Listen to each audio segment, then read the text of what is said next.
ያነሳቸው ጥያቄዎች አሉ። አንደኛው ከአብይ አህመድ ጋር ቀለበት በሚደራረጉት የጫጉላ ጊዜያቸው ኢሳያስ አፈወርቂና አብይ አህመድ ቀለበት በሚያደርጉበት ጊዜ የተስማሙት ስምምነት አለ፣ ወደብን በመጠቀም የተመለከተ እንደውም ወደ አሰብ የሚሄደው መንገድ ድጋሚ ጥቅም ላይ እንዲውል መታደስ ሁሉ ጀምሮ የነበረበት ሂደት አለ።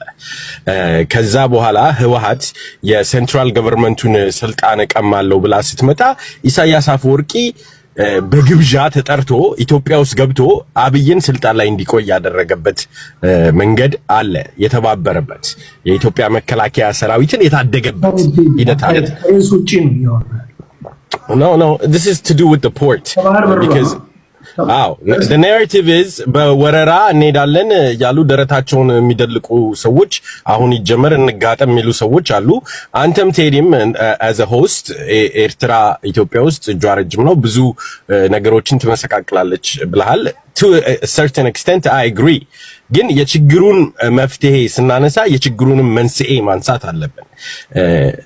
ኦነግ ህወሓትና ኢፒኤልኤፍ ወይንም ሻቢያ አንድ ላይ ሆነው ተስማምተው ነው እችን ሀገር ያለ ባህር ወደብ ያስቀሯት፣ የቆራረሷት፣ በዘሬ ከፋፈሏት። ስለዚህ የባህር ወደቡን ኢትዮጵያ ተገዳ ወይንም በጦርነት ተሸንፋ ወይንም አቅም አንሷት የሰጠችው ነገር አይደለም። እነመለስ ዜናዊ የባህር ወደብ እንደ ኮማዲቲ እንደ መኪና ነው፣ የፈለግነው ቦታ ተከራይተን መጠቀም እንችላለን እያሉ የባህር ወደብ እንደማያስፈልገን ሲናገሩ ነበረ። በዛው ልክ ደግሞ አማራው ብሔርተኛ ከመሆኑ በፊት ስለ ባህር ወደብ ሲያነሳ አህዳዊ እያለ የሚረገጥበት ጊዜ ነበረ። አህዳዊ ስርዓት ናፋቂ፣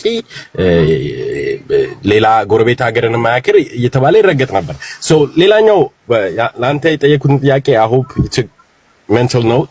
ሁለተኛው ጥያቄ ደግሞ የዛሬ 2 ዓመት ነው ምናምን አካባቢ ኢትዮጵያ የባህር ወደብ ባለቤት ሆነች ብለው በመንግስት ሚዲያ መተው ሲያስደልቁና ሲደልቁ ሰላማዊ ሰልፍ ሲወጡ ነበሩ።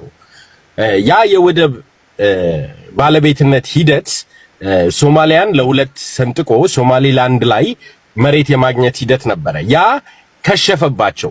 ያንን ለማግኘት በሄዱበት ርቀት ሁሉ የሶማሊያ መንግስት ጥሩ ኢንተርናሽናል ፓርትነርሺፖችን በመፍጠር የሞቃዲሾ መንግስት ግብጽን እዛ ድረስ ስቦ በማስገባት ያለ ጦርነት የማይሳካ ነገር እንደሆነ ተረጋገጠ። ሶማሊላንድን ሪኮግኒሽን ሰጥተው ያለ ጦርነት እዛች መሬት ላይ እንደማይረግጡት የወደብ ባለቤት እንደማይሆኑ ሲረጋገጥ ለምንድነው ድፍረት ከሆነ ወንድነት ከሆነ ጀግንነት ከሆነ ለምንድነው የግድ ጦርነቱ ከኤርትራ ጋር መሆን ያለበት? ሶማሊላንድ ላይ እኮ ኑና ውሰዱ ይሄው ወደብ ለኢትዮጵያ ተብሎ የተሰጠ ወደብ አለ። ለምንድነው ጦርነቱ የግድ በዚህ በሰሜን በኩል መሆን ያለበት? ያውም አብይ አህመድ የኢትዮጵያን ምድር ከረገጠበት ጊዜ ጀምሮ አንድም ቀን ሰላም አድሮ የማያውቀው የሰሜኑ ህዝብ ላይ ጦርነት ደረቶቹን እየነፉ ስፔሻሊ ዛሬ 6 ዓመት ኢትዮጵያ አውት ኦፍ ኦሮሚያ ሲሉን የነበሩት ሰዎች ዛሬ ኢትዮጵያ የወደብ ባለቤት ለመሆን በሰሜን በኩል ጦርነት ያስፈልጋል እያላችሁ የምትሞግቱ ለምንድነው በሱዳን በኩል ሄዳችሁ ጦርነት አድርጋችሁ ለኢትዮጵያ የተሰጣትን የወደብ ባለቤትነት ማታስከብሩት? ይሄ ሲሪየስ የሆነ question ነው፣ መመለስ ያለበት ነው። እዛ ጋር የተፈራረማችሁት አግሪመንት አለ፣ MOU አለ፣ ሜሞራንደም ኦፍ አንደርስታንዲንግ አለ። ኢትዮጵያን የወደብ ባለቤት የሚያደርግ የፋኖ ደጋፊ ነህ? አዎ ነኝ። የትኛው ፋኖ ነኝ? ደጋፊ አይደለሁኝም። እኔ ማምነው አንድ ፋኖ ብቻ ነው፣ የድርጅትም የአካባቢም አይደለም። እኔ በፋኖ ትግል አምናለሁ። ሁሉንም ፋኖ ደግፋለሁ። አንድ ሆነው እስኪመጡ ድረስ ሁሉንም እደግፋለሁ። ፋኖማ ሁሉም ፋኖነት ነው፣ ስለሀገር ነው። አዎ ለነሱ ለፋኖች እነሱም አግበስብሰው አይቀበሉም። የትኛው ፋኖ አንተ እንትን ብትል እኔ ለፋኖቹ ክብር መለየት አለብኝ። የእስክንድር ርዕዮተ ዓለም ነው የሚመቸው ወይስ የዘመነ ነው? ናሮ ዳውን ለማድረግ የድርጅቱ ደጋፊ አይደለሁም። የፋኖን ትግል እደግፋለሁ። ፋኖ ደግፋለሁ ብቻ ሳይሆን ፋኖም ነኝ። እሺ በለስ ቀንቶ ስልጣን ልትይዝ 4 ኪሎ ብትገባ ለኢትዮጵያ የባህር በር ልታመጣ የምትችለው እንዴት ነው? የኢትዮጵያ የባህር በር የምታገኝበት 2 አይነት መልኩ አለ። አንደኛው በፒስፉል ኔጎሺዬሽን ሰጥቶ በመቀበል፣ ሁለተኛው ደግሞ በጉልበት ነው። ጥያቄ ለመመለስ ግን ቅድም እንዳነሳው ከሆነ የኤርትራ ህዝብ 3 ሚሊዮን ነውኛ ያንተ ነገር አንደኛው ሰጥቶ በመቀበል ነው፣ ሁለተኛው በጉልበት ነው። ሶ እኔ ኢዚየስት ዌይ ብዬ የማስበው ፒስፉል ሚንስ ነው። እንደውም ሲስተማቲክ የሆነ መንገድ ብንጠቀም ብዙ ሳንሰጥ መቀበል እንችላለን ብዬ አምናለሁ። ለምሳሌ ጅቡቲ ላይ ሲ አክሰስ መፍጠር ከቻልን ጠንካራ የሆነ እነሱ እኛ ላይ ዲፔንድ የሚያደርጉበት ነገር ስላለ ጅቡቲ ውስጥ የኛን ሰዎች በተለያየ መልኩ በሰፊው ማስገባት ከቻልን በሬፈረንደም ኢትዮጵያ የባህር ወደብ አባል እንድትሆን ማድረግ ይቻላል። less than 1% of our population migrate trade እና እዛ አካባቢ ላይ settle እንዲያደርግ ማድረግ ከቻልን maybe ከ10-15 ዓመት ባላነሰ ጊዜ ውስጥ ያለምንም መስዋዕትነት የወደብ ባለቤት መሆን እንችላለን። ሁለተኛው ደግሞ የአሰብን ጉዳይ ነገር ይሁን አምታታው በከተማው እናድርገው እንጂ ቆይ መታ አድርገላጥ ነው የምትለው እንደዛ አይደለም። ቆይ ታይም መስጠኝ ከሆነ I have no issue explaining በቂ ደቂቃ so አሁን አንተ ስልጣን ብትይዝ 4 ኪሎ ብትገባ ህዝቡን ወደ ጅቡቲ ታሰፍራለህ። ከዛ በጊዜ ሂደት ሪፈረንደም ታዘጋጅና ጅቡቲ ኢትዮጵያ አካል ናት ብለህ ካስወሰንክ በኋላ ጅቡቲን በሲስተም ትጠቀልላለህ። በጅቡቲ መሄደችው እንደዛ እኮ ነው። አንደኛው መንገድ ነው። እሺ ሁለተኛውስ መንገድ በኃይል ያልከው ኖ ሌላ አማራጭ አለ። አሰብን በተመለከተ የዛሬ ፖተንት የሆነ ዩሪ የሚባል ልጅ አለ። ጥሩ ነገሮችን እያቀረበ ነበር። አሰብን አሳልፈው የሰጡት ኦነግና ህወሓት እጃቸውን አውጥተው ኢትዮጵያን የባህር አልባ ሲያደርጓት የጊዜያዊ አስተዳደር ነበሩ። ያንን የማድረግ ስልጣን የሌላቸው ሰዎች ናቸው ይሄንን ወደብ አሳልፎ የሰጡት ሀገራችንንም ያፈራረሱት። ይሄንን ሊጋሊ ቻሌንጅ ማድረግ እንችላለን። ምን ያውን እንደ አንድ ዜጋ ነው እኮ እናንተ እንደምታስተዳድሩኝ እንደ አንድ ዜጋ ወይ ይሄ ሊጋሊ ቻሌንጅ ይደረጋል። ማይ ፖይንት ኢዝ ኢሊጋል የሆነ ኦኬ በሊጋል በህጋዊ መንገድ አሳልፎ የሰጡ ሰዎችን ምን ታደርጋለህ? አሳልፎ የሰጡትን ሰዎች አይደለም። የኢትዮጵያና የኤርትራን ቦርደር ዲስፒዩት እነ መለስ ዜናዊ ሄደው ስምምነት ከፈጠሩበት ውጪ ከዛ በፊት የነበረውን ሂደት ቻሌንጅ የሚደረግ ሂደት ነው። ምክንያቱም ጊዜያዊ አስተዳደር የነበሩ አካሎች ተነስተው ሀገር መገነጣጠል አይችሉም። ሊጋል የሆነ ፍሬምወርክ በሌለበት ጊዜ የተደረገ ነገር ስለሆነ ማለት ነው። ያ ሊጋሊ በዓለም አቀፍ ኮርቶች ውስጥ ቻሌንጅ ሊደረግ ይችላል። ያ ግን ብዙ ኤፈርት ብዙ ሪሶርስ የሚጠይቅ ነገር ነው፣ ሂደት ነው። ሶስተኛው ደግሞ ከኤርትራ ጋር ሐቀኛ የሆነ ሰላም በመፍጠር ፍትሃዊ የሆነ መሬት መቀበል እንችላለን። አራተኛውና ላስት ሪዞርት ጦርነት። ሐቀኛ ማለት እንዴት ነው? ለምሳሌ ሐቀኛ ማለት we could go back ይሄ እኮ እንዴት መሰለህ ያን 4 ኪሎ ስትገባ የሚጠብቅ ይሄ ቤት ስራ ስለሆነ አድበስበስ አታልፍም። አይ ነው የጫግሏ ሽርሽር ጊዜ እኮ ቀለበት ሲያረግ ለአብይ አህመድ ለኢሳያስ እጁን ጠምዝዞ ቀለበት ሲያረግለት የተጀመረ ሂደት ነበር። ወንድሜ እኮ አንዴ በነገራችን በቪዲዮ የማትታዩ ሰዎች ጨዋ ነው መሆን ያለባችሁ። በጣም እንትን ቀለምም አታብዙ። አርበኛ አትጫወቱ፣ ብዙም አትጫወቱ። መስማት አለባችሁ። አናቃችሁ ቢኮዝ ከማህበረሰቡ በላይ አርበኛም ስትሆኑ ሰው ይሄ ህዝብ ይጠረጥራል። እና በተለይ ማቃችሁ እንኳን ሰዎች በቪዲዮ እንኳን አንዳንድ ነገር ነው። በቪዲዮ ማትታዩ ሰዎች ሰከን ማለት ያስፈልጋል ማለት ያለው ቢኮዝ አናቅም ማን እንደሆነ ከኔ ስለማላቅ ነው። አሁን አብይን እኮ ብልጽግናን አስወገድከውና ወደ ስልጣን መጣ። የባህር በር ታስገኝልን የምትችለው አንደኛ ጅቡቲ ላይ ህዝብ አስፈረ በሪፈረንደም ጅቡቲን የኛ በማድረግ አልክ። ሁለተኛ ደግሞ በህግ አግባብ አልክ። ሶስተኛ በኃይል ብለሃል። በኃይል እንዴት ነው ልናገኝ እንችላለን? አይ ቲንክ እዛ ላይ በጣም ማተኮር ፈልጋል። ከባህሉ በፊት ግን ከኤርትራ ጋር ፍትሃዊ የሆነ ሐቀኛ የሆነ ግንኙነት ከተፈጠረ ያ ያለ ኃይሉ ሂደት የሚመጣበት መንገድ አለ።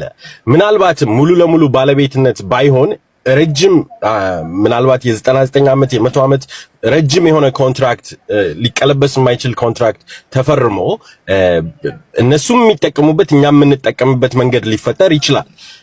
ላስት ሪዞርት ጦርነት ነው። ኦኬ ላስት ሪዞርት ጦርነት ነው። ያ ግን እኔ ቴዲ እኔ እናንተ for the most part ስለ ጦርነት ስናወራ we talk from the comfort of our home ገባህ? መሬት ላይ ቁጭ ብለን ቤታችን ቁጭ ብለን ነው የምናወራው። ጦርነት ማለት ምናልባትም ትንሽ ላየነው ሜዳው ላይ ሄደን ላየነው ሰዎች በጣም አሰቃቂ ነገር ነው።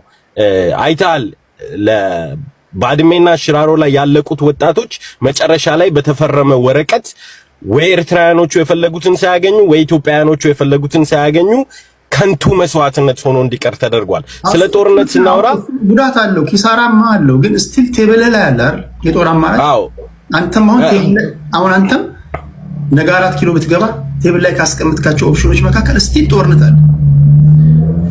not necessarily እኔ እሱ አራት ነገር ማሳካት የማትችል ከሆነ ጦርነት የምታደርግ ከሆነ I believe strategic alliance ያስፈልገዋል። ኤርትራ ውስጥ ያሉትን አፋሮች በጠቅላላ በአንተ ጎን መታጠቅ መቻል አለባቸው፣ መሬቱ ላይ ያሉት ሰዎች። ይሄ ዝም ብለህ ሄደህ ኤርትራን ወረህ የምታደርገው ነገር አይደለም። long term planning, long term strategic alliance አርም የሆኑ ግሩፖች እዛ ሀገር ላይ ከኢትዮጵያ ጋር መሆን የሚፈልጉ ጅቡቲን ከወረር ከኤርትራ ለምንድን ነው የማትወረው? እኔ ጅቡቲን መውረር አላልኩኝም። ጅቡቲ ላይ እንደውም የሰጠው ምሳሌ የተለየ ነው። ህዝባችንን አስፍረን በሲስተም ህዝባችንን አስፍረን ሬፈረንደም አስጠይቀን ጅቡቲን የኛ እናደርጋለን ማለት እኮ በሌላ መንገድ እኮ ወረራ ነው። ጅቡቲን መውረር ነው። ይሄ ግን ወረራ በጦርነት አይደለም ያልኩት። እኛ 100 ሚሊዮን ፕላስ ሆነን 1 ሚሊዮን ገና በዚህ ባለፉት 3-4 ዓመታት የሞላ ማህበረሰብ ውስጥ I don't know how familiar you are ክራይሚያን ዶንባስ ላይ ራሽያ የሰራቸውን ታውቃለህ። ለረጅም ዓመታት ህዝባቸውን አሰፈሩ፣ ዜግነት ሰጧቸው፣ የራሽያ ፓስፖርት እንዲይዙ አደረጓቸው። ሶ አካባቢውን ሲጠቀልሉ ስፔሻሊ ክራይሚያን ያለ ብዙ ደም መፋሰስ ነው የተቀለሉት። ምክንያቱም ሲጀመር የነሱ ፓርቲ የነበረው ነው። ሲቀጥል ደግሞ እዛ ያሉት ሰዎች ነዋሪዎቹ በፈቃደኝነት ራሽያዊነትን ተቀብለዋል። ሌላው ዩክሬን ውስጥ የገባው ጦርነት ሌላ እንደሆነ ሆኖ ይሄ መጀመሪያ ላይ ለረጅም ዓመታት ክራይሚያን ስትይዝ ራሽያ ሎንግ ተርም ስትራቴጂ ያለ ደም መፋሰስ ያረጉት ነገር ነው። ሶ እኛ እንደ ትልቅ ህዝብ ልናደርገው የምንችለው ነገር ነው። ግን ቴዲ ይሄ የሶማሊያውን ጉዳይ ኮምፕሊትሊ ኢግኖር ማድረጉ ግን ኃላፊነት የጎደለው ነው ብዬ አምናለሁ። ለምንድን ነው? ናሬቲቭ ስላለ እዚህ ውስጥ ናሬቲቭ ለምሳሌ የባህር በሩን ጉዳይ ተቃውመ የባህር በር ልናገኝ የምንችልበትን ሐሳብ አለማምጣት ነውር ነው። ለዛ ነው የጠየቁ። እንዴት ነው? ኦኬ የባህር በር ያስፈልገናል ካለ ህዝብ አይ አሁን አይደለም ካልክ ያንተ ኦፕሽን ምንድነው? ያንተ ኦልተርኔቲቭ ሐሳብ ምንድነው የጠየቁ። ስለዚህ ለዛ ደግሞ ስትነግረኝ ቢያንስ ሊያሳምን የሚችል ነገር አሁን ቅድም የነገርከኝ ነገር ራሱ ወረራ ነው። ጅቡቲ ምናምን ያልከው ነገር እሱ አስኬድም ጦርነት ውስጥ ይከታል። ሁለተኛ ጅቡቲ በዚህ ታይም አንተ ገና 4 ኪሎ ገብተህ ህዝብ ጅቡቲ ላይ አስፈረህ ገና ከ30 ከ50 ከ60 ዓመት በኋላ እንደገና ጅቡቲን የኛ አድርገህ ሬፈረንደም አዘጋጅተህ አሁን ይሄ ሊሆን የሚችል ነገር ነው? ተደርጓል። የተደረገ ነገር በምሳሌ ነው የነገርኩህ። 150 ሚሊዮን ነን አሁን 150 ሚሊዮን ነን እያልን ነው። አሁን በአሁን ሰዓት የባህር በር ያስፈልገናል እያልን እያወራን አንተ የ100 ዓመት የ150 ዓመት ፕላን አይደለም ማቅረብ ያለው። ነገ ስልጣን ላይ ስትወጣ አግጦ አፍጦ የሚመጣልህን ጥያቄ ነው የጠየቅኩህ ያሉት። ለዛ ነው ምላሽ ልሰጠኝ የሚገባው እንጂ ህዝቡን ድጋሚ ከዛሬ ወደ 150 ዓመት ወደዛ ከተው 150 ዓመት ታገስ ካልከውማ ህዝቡ ራሱ አንድ ወር የሚያስቀምጥ አይመስለኝም ስልጣን ላይ። እሺ ወደ ሌሎቹ ልምጣ። አንዴ ቃል ስላጠቃልና ወደ አንዴ ቃል ተስተኛ ይሄንን አስረግጬ መናገር የምፈልገው ነገር ነው። ሶማሊላንድ in exchange for recognition ሉዓላዊ ሀገር ነው ብሎ ለሚቀበላት ሀገር ወደብ ስፔሲፊክሊ ከኢትዮጵያ ጋር የተፈራረመችው ወረቀት አለ። ወደብ እንዲሰጥ የኢትዮጵያ የባህር ወደብ የባህር ኃይል የምታሰፍርበት ሁሉ ነገር ተፈርሞ ተስማምቶ ያለቀ ፋይናል አግሪመንቱ ግን ሶማሊላንድን ሀገሬ ነች ብላ በጉልበት ብትመጣ ኢትዮጵያ ይሄንን ሶማሊላንድን ባክ ልታደርግ የተስማሙበት ወረቀት አለ። በመንግስት ሚዲያ ኢትዮጵያ ውስጥ በሰላማዊ ሰልፍ ሳይቀር ህዝቡን አስወጥተው አስጨፍረውታል። ኢትዮጵያ የባህር ወደብ ባለቤት ሆነች ብለው ይሄንን ለምንድን ነው ፐርሱ የማያደርጉት? ለምን የግድ ከኤርትራ ጋር መዋጋት አስፈለገ? እዛ ጋር እንኩ እየተባለ እዚህ ጋር ይሄ የእናንተ አይደለም እየተባለ ለምንድን ነው የግድ በሰሜን በኩል ጦርነት ለመጫር ይሄ ሁሉ ሩጫ? አሁን እኛ ወደብ አተን አይደለም እየከፈለን የምንጠቀማቸው ወደቦች አሉ። አጀንዳው የእውነት የወደብ ከሆነ እዛ ጋር እኮ ሶማሊላንድ የሰጠችን ወደብ አለ። አጀንዳው የእውነት የወደብ እንዳልሆነ አንተም ብዙ ጊዜ ሻርፕ የሆኑ አናሊሲሶች ሻርፕ የሆኑ ዲስከሽኖች ስታመጣ ነው ማይ። ይሄ ግን ብልጽግና ስልጣን ላይ ለመቆየት የሚጭረውን ጦርነት እውነት ለኢትዮጵያ ተቆርቁሮ አድርገህ የምታቀርበው ጥያቄ ፈጥሮብኛል። ሪሊ ቴዲ ብልጽግና ሆነ የሚል ስለዚህ ጥያቄው የወደብ ነው ብዬ አላምንም። ጥያቄው የጦርነት ነው፣ ሰሜኑን የማድቀቅ ነው። እሺ እኔ ማንንም ፈራ ልጅ አይደለሁም እኮ እኔ እፈራለሁ እንዴ? ብልጽግና አልከኝ፣ ኦነግ አልከኝ፣ ሻዕቢያ ኖ አይ ጥያቄ ነው። እኔ አብደን ዲስፔክት ዩ ነገሩ ነው እንጂ እኔ በራሴ ዛቢያ መሽከረከር አንድ ጠጣላ ነፍስ ያለኝ አንድ ሀገር የሚወድ ሰው ነው። ግን አጀንዳውን ያመጡት ሰዎች ምክንያታቸው እሰጥሃለሁ። አጀንዳው መቼም ሊመጣ ይችላል። እንደ ሀገር ነው እኔ እያወራሁ ያለሁት፣ እንደ ሀገር ነው።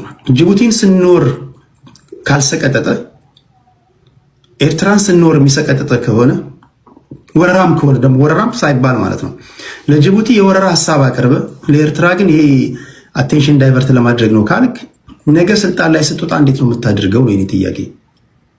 ለጅቡቲ ሲሆን የሰላ ሀሳብ የምታመጣ ከሆነ እንዴት አድርገን ጅቡቲን ማሽመድመድ እንዳለብን የምታመጣ ከሆነ፣ ለኤርትራ ሲሆን ደግሞ አንደበት የሚተሳሰር ከሆነ ይሄ ልጁ ኤርትራዊ ነው እኮ ለምን ትደክማለህ? ችግር የለውም። እኔ ታዲያ ምን አለባበሴ ስታይ ፋራ መስያ ነው እንዴት እንጂ ቁም ነገሩ እሱ አይደለም። ለዛ ነው ቁም ነገሩ መንግስትን እርሳው። መንግስታውን ብልጽግና የሚባል የለም። በቃ እርሳው። ህዝብ የባህር በር ፈልጋለሁ ካለ እንዴት ነው የምታመጣው? ኢትዮጵያዊነት ወኔ የለም እንዴ? ማይ ፍሬንድ እንደሚላችሁ ለሁላችሁም ጥያቄ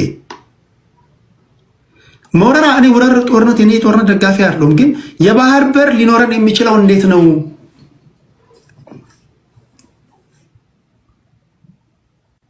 ግልጽ ነው አይደለም? የባህር በር ሊኖረን የሚችለው እንዴት ነው?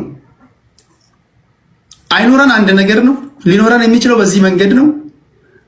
አሁን ጊዜው አይደለም ነው። በዚህ ሐሳብ ነው ማውራት ያለብን። እዚህ ጋር እንደ ኢትዮጵያውያን ስናወራ የተለያዩ ሐሳቦችን እኮ እንድታመጡ ነው። ከዛ ተራ መሰለኝ ተነኔ እንደዛ ነው የኔ ሐሳብ እንጂ ኤርትራውያን ሉዓላዊ ሀገር ናቸው፣ መከበር አለባቸው። ግን ተከራካሪ አይፈልጉም።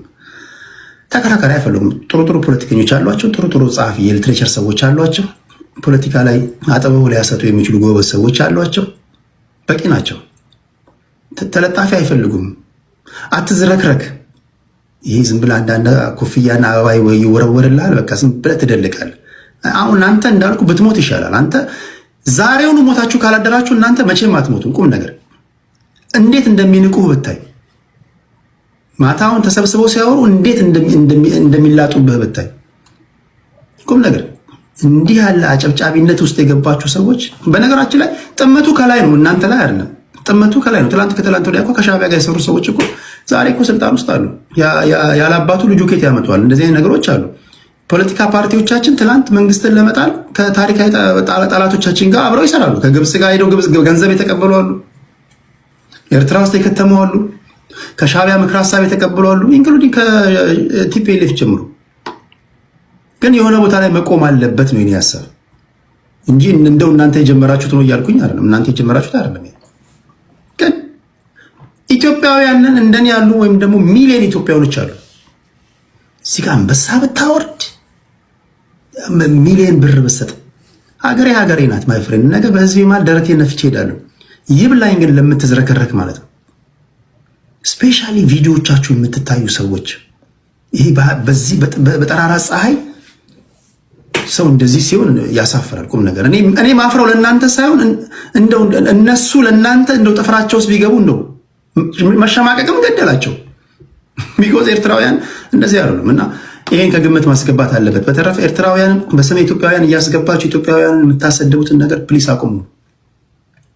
እዚህ ጋር ደረጃቸውን የጠበቁ ኢትዮጵያውያን ይጠብቋቸዋል። ማውራት ከፈለጋችሁ ከነዚህ ጋር ነው እንጂ እነዚህ አረንጓዴ ቢጫ ቀይ ፕሮፋይል እያደረጉ ገብተው በስመ ኢትዮጵያዊ ገብተው ስለተነጋገሩ ያ ትክክለኛ ኢትዮጵያዊ ባህሪ አይደለም። ሄዶ አም ሶሪ ሪኮመንድ ያደረኩት እኔ ነኝ። ይሄን ሰውዬ አይደል ነው ከታች በጣም ብዙ ሰዎች እንትን ስለጠየቁኝ ነው። ችግር የለውም። ምን ችግር አለው? ምን አልሸወድም እኮ ሚኒሊክ በመጨረሻው ዘመን ፈጣሪ ቴዲ እኔ ኢትዮጵያን የሚቃረን ነገር ተናግሬያለሁ እንዴ? ዜግነቴን ሲቀማ ችግር የለውም ተቀመጥ። አንተን አይደለም ችግር የለውም። ግን በኦዲዮ የሚገቡ ሰዎች አስቸጋሪነቱ ምንድነው? ማን ምን እንደሆነ አንለይም። አሁን እዚህ እስከ እኔ ቪዲዮ ከፍቼ ባይ ኤርትራ ይሎን ኢትዮጵያ ይሎን ትለኛለህ። እውነት እንነጋገር። እሱ እኮ ነው ችግር ውስጥ የከተተን። እኔ አሁን በቪዲዮ ሳደርግ ይሄ በኦዲዮ ነው ችግር የለውም። ሰዎች ከምትናገረው ንግግር በመስማት ይመዝነዋል። በኦዲዮ አስቸጋሪነቱ ምንድነው? ማን ምን እንደሆነ አናውቅም። እኔ ኢትዮጵያዊ ነኝ ማለት አልችልም። አማራ ነኝ፣ በአሁን ሰዓት አማራ ነኝ። ኢትዮጵያ አለች ብዬም አላምንም። ግን የወደቡን ጉዳይ ቶፒኩን ሪስፔክት። ስለዚህ ኢትዮጵያ ካሌለች ቴዲ ለምን ያወራል እዚህ መጥቶ? አንዴ በቃ ገብቷል። ይግባ ብላችሁ ልትቀመጥ ችግር የለውም። ልጁ እኮ እያወራ ነው። ታውበናትና እናውራበት። ልጁ ይቀመጥ ችግር የለውም።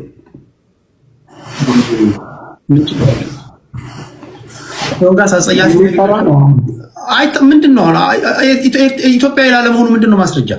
እኔ ንግግሩን ቻሌንጅ ታደርገዋለህ፣ ዲባንክ ታደርጋለህ፣ ከዛ ይወጣል። በተረፈ ምንድነው ማስረጃ? አስቸጋሪነቱ በኦዲዮ ማወያየት ይሄ ነው።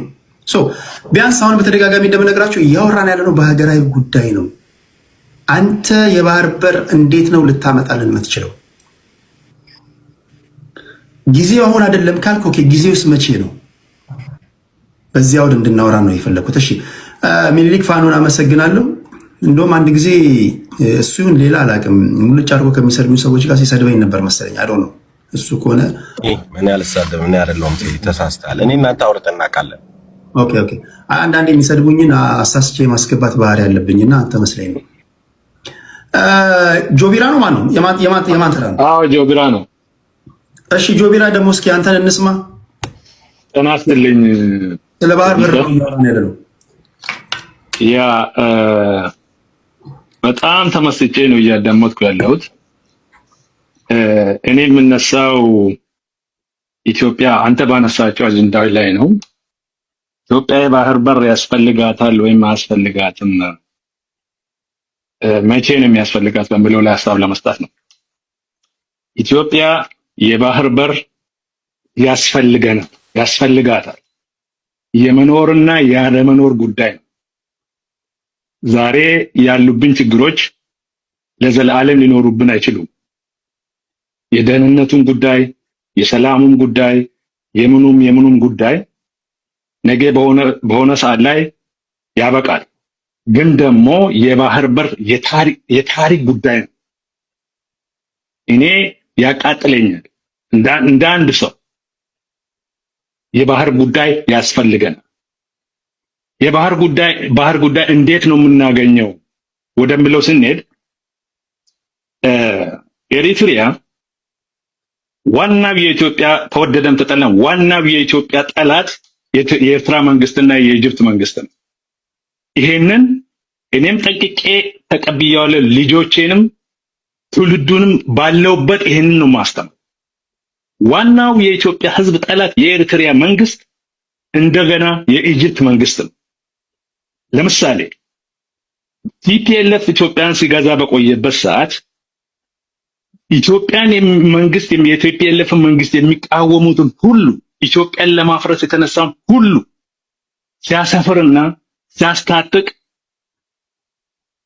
ሲያዋጋ ኢትዮጵያ የተባለች ሀገር እንዳትቀጥል ኢትዮጵያ የተባለች ሀገር እንድትጠፋ ሲያደርግ የቆየ መንግስት ነው። ከዛ በፊትም ያለውን ታሪክ ብዙዎች ያውቃሉ። አሁንም በዚህ መንግስት ኢትዮጵያ ከሶማሌ ላንድ ጋር የባህር ስምምነት ፖርት ለማግኘት ሲፈራረሙ ዋናው የኢጅፕት መንግስት ጠርቶ የሶማሌ መንግስት ጠርቶ ኢትዮጵያ ላይ በተቻለ አቅም ጦርነት ለማወጅ እየሄደ ያለ መንግስት ነው። አሁንም ደግሞ በብሔርተኝነት ኢትዮጵያ ውስጥ ያለው በብሔርተኝነት በኦሮሚያ ውስጥ ያለውን ጦር ውጊያ አስታጥቆ አሰልጥኖ እያስተባበረ ያለው ዋናው የኤርትራ መንግስት ነው። በአማራ ውስጥም ያለው ጥያቄዎች የሉም አይደለም፣ ጥያቄዎች ይኖራሉ፣ ወደፊትም ይኖራሉ። መንግስት መመለስ ያለባቸው በሰዓቱና በአግባቡ የሚመለሱ ጥያቄዎች አሉ። ግን ደግሞ በዛ በስተጀርባ ኢትዮጵያ የተባለች ሀገር እንዳትቀጥልና ኢትዮጵያ የተባለች ሀገር እንድትፈርስ እያደረገ ያለው መንግስት ይሄ መንግስት ነው። ይሄ መንግስት እኔ ከመጀመሪያው ጊዜ ጀምሮ ከ6 ዓመት በፊት አብይ አህመድ ከመጣበት ጊዜ ጀምሮ ኢነርጂያችንን በሆነ ነገር ሉዝ ከምናደርግ እዛ ላይ ሉዝ ብናደርግ አሁንም ታይማችንን ዌስት ከምናደርግ ኤርትራ ላይ ዌስት ብናደርግ ዛሬ በድርድርም ይሁን በምንም ይሁን ዛሬ የሆነ ነገር ላይ እንደርስ ነበር። አሁንም ይሄ መንግስት ሊቀጥልም ላይቀጥልም ኢትዮጵያ ወደፊት የእድገቷ ልታድግም የሁላችንም ምኞት እድገት ነው። እድገታችን የሚቀጥለው እድገታችን ጫፍ የሚረግጠው ኤርትራ የተባለች ሀገር በሰላም ከኛ ጋር ስትኖር ብቻ ነው። በሰላም ለመኖር ደግሞ አሁን ያለው መንግስት ለኢትዮጵያ ሰላም የሚያስብ አይደለም። ኤርትራኖችን እያልኩ አይደለም፣ የኤርትራ መንግስት ይሄ መንግስት መንገዱን መልቀቅ አለበት፣ በጦርነት ማለት ነው። ይሄ ነው አቋሜ በዚህ ላይ። በሌላ በኩል ኢትዮጵያ ሲመቸን ኢትዮጵያ የምንሆን ወይ ብሔራችን ስነካ ኢትዮጵያ ማንሆንበት እንደዛ አይነት ሀገር አይደለች ኢትዮጵያ። ኢትዮጵያ ህይወታችን ነው፣ ከህይወታችን ጋር የተያያዘች ነች። መንግስት ነገ ሌላ ይመጣል፣ ይሄ ይሄዳል፣ መንግስት ይፈራረቅበታል። ግን ኢትዮጵያ ለዘለዓለም ትኖራለች። የኢትዮጵያ ብሔር ብሔረሰቦች ደግሞ እንደ ግራና ቀኝ አይናችን ነው። አንተ የግራህን አይን ታያለህ አታይም፣ የቀኝን አይን ታያለህ አታይም። ኢትዮጵያኖች የኢትዮጵያ ብሔር ብሔረሰቦች ብሔርተኞች ነገ ይታያሉ። እነሱ የተያዩለት እድገታችን ሰማይ ነው የሚረግጠው። ማንም አይደራደረን። አሁን እያጣሉን ያሉ ነገሮች፣ አሁን እያፋጁን ያሉ ነገሮች ማይነር ናቸው። አንድ ቃን ያለ እና ስለዚህ ማጠቃልለው አሁን ያሉን ችግሮች ይሄ ሊያቆመን አይችልም። በአማራ በኩልም ያለው ጦርነት፣ በኦሮሚያ በኩል ያለው ጦርነት፣ በትግራይ በኩልም ያለው ጦርነት ከዚህ ነገር ላይ ሊያቆመን አይገባም። ይሄ ኢትዮጵያኖች ይፈቱታል፣ ይፈታል፣ ምንም ችግር የለውም። ትግራዮችም የትም አይደርሱም፣ አማራውም የትም አይደርሱም፣ ኦሮሚያውም የትም አይደርሱም። ነገ እንታረቃለን። እና ስለዚህ ይሄ የባህር በር ድርድር የሌለው ነገር ነው። ተወደደም ተጠላም መንግስት ያለውን አቅም አንዱ ዘማች ነኝ እኔም ራሴ አስፈላጊ ከሆነ ማለት። እሺ ይሄን ለማለት ፈልጋለሁ። አመሰግናለሁ። በነገራችን ላይ ብዙዎቻችሁ ኢንተርናሽናል ሎ ትላላችሁ። ሁሮት ኢንተርናሽናል ሎ ማን ነው? ኢንተርናሽናል ሎ የጻፈው ማን ነው? አሜሪካ ናት አይደል? ዩኒፖላር በሆነበት ዓለም ላይ በነበረበት ሰዓት ዩኤን በለው ይሄ የብሪቴኑ ኢንስቲትዩሽኖችን እነ አይኤምኤፍ በለው ወርልድ ባንክ በለው it's all about guys you should understand the power of these lobbyists። እያንዳንዱ ኢትዮጵያዊ የሎቢስቶችን ፓወርፉልነት ማወቅ አለበት። አሁን ዘመን ያለበት ፖለቲካ ይሄ ነው። አንተ ጋር ሲደርስ ህግ ምናምን ህግ የሚባል ነገር የለም። ማይ ፍሬንድ ስለምን ህግ ነው የምትወራው? ኢንተርናሽናል እንገለላለን አንቀጽ 2 ነው አንቀጽ 3 ነው። እንደዛ ዓለም ህዝብ እንደዛ ያከለ ነው የምታወራው። ይሄ የባህር በር ጉዳይ ምንድነው እያወራን ያለው? ወይ ከበደን ወይ አየለን እኮ የሚጠቅም ነገር አይደለም። ስለ ህዝብ ነው እያወራን ያለው። አሁን ጊዜው አይደለም። አንድ ነገር ነው። ጊዜው ካልሆነ ደግሞ መቼ ነው የሚሆነው ነው። መጀመሪያ ውስጣችን ያለውን ችግር እንፍታው። አንድ ነገር ነው። እኔ እንደዛ ነው ይመስለኝ።